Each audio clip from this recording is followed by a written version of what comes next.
আসসালামু আলাইকুম viewers, welcome to টুনাটুনি রান্নাঘর। আবারও ফিরে আসলাম ইলিশ মাছ দিয়ে কচুরলতি রান্নার মজাদার একটি রেসিপি নিয়ে। এভাবে ইলিশ মাছ দিয়ে কচুরলতি রান্না করলে সবাই পছন্দ করবে। কচুরলতি দিয়ে ইলিশ মাছের রেসিপি রান্না করতে কি কি উপকরণ লাগবে চলুন এক পলকে দেখে নিই। 250 গ্রাম কচুরলতি, ফ্যামিলির সদস্য অনুযায়ী ইলিশ মাছ, মশলা বাটা। কচুরলতির গায়ের আবরণটা ছাড়িয়ে সরু সরু করে লম্বা করে কেটে নিয়েছি। ইলিশ মাছটা কেটে পরিষ্কার করে নিয়েছি। এবার কচুরলতি ইলিশ মাছ ধুয়ে নিলাম।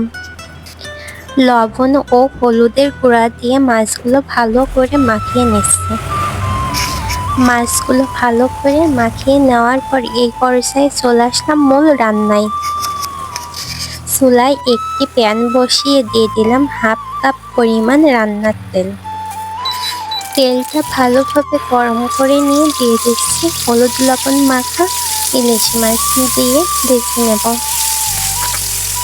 এখন মাছটা উল্টিয়ে দিচ্ছি অপর পিঠ ভাজি হওয়ার জন্য।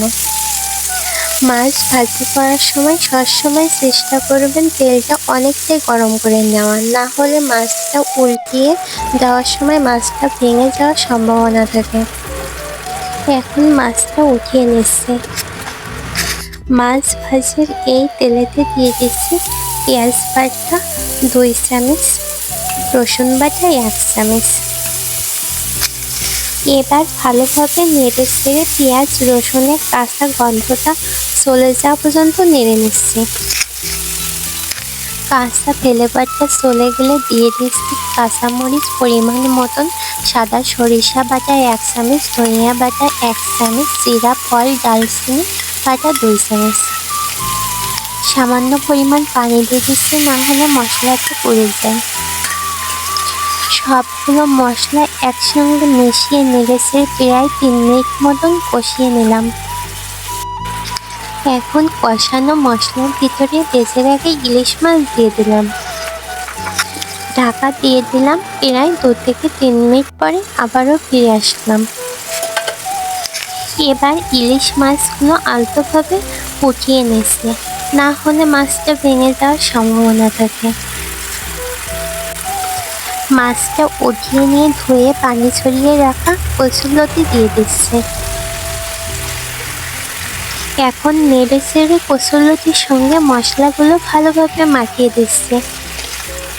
মশলার সঙ্গে কচুরলতি ভালোভাবে মাখিয়ে মশলার পানি প্রায় 1 কাপ পরিমাণ দিয়ে ঢাকা দিয়ে দিলাম।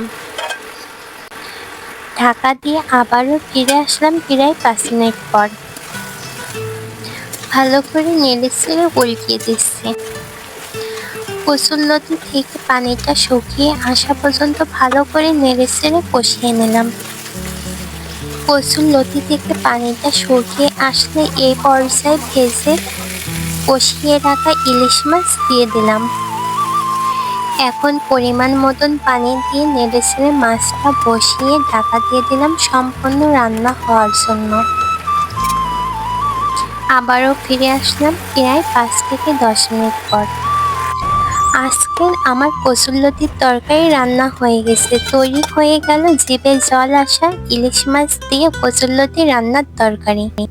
কচুরলতি খেতে যারা পছন্দ করেন আশা করি আজকের তাদের এই রেসিপিটি ভালো লাগবে।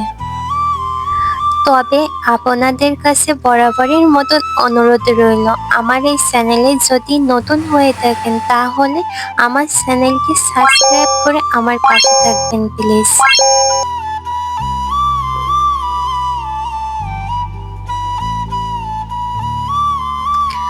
আজ এখানেই বিদায় নিচ্ছি।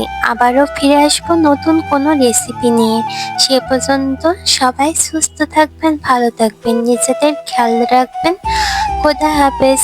আসসালামু আলাইকুম।